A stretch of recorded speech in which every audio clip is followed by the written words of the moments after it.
一身西装笔挺改良客家传统大金衫，杨进焕师傅亲自展示，玄机在正面。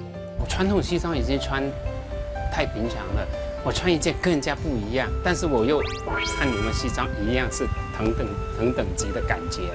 2005年参加客委会辅导，与国内知名设计师交流，旧思维在新风潮洗礼下蜕变，设计出的改良西装大受欢迎。我遇见22个学校的校长穿我那个改良式的西装，校长他说你这个不要叫做什么客式西装，你就干脆叫校长服好了。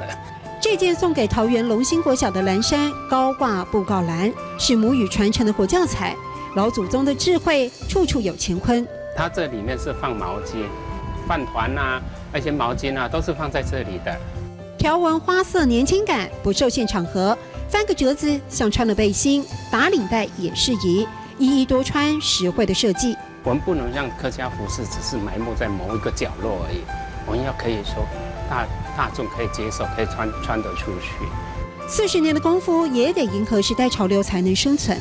消费者不想撞衫，就给他独一无二的客制衣裳。好，所以这件也是完全客制化的。对，因为这块布连布都是那个客制化，广东会只有出10嘛，所以这件衣服是独一无二，全台独一无二，不会撞衫，对不对？对那制作上，我也懂通 schema 要花很多时间，要耗很多时间嘛。天窗波耶。哦，一定要的嘛，对不对？一定会。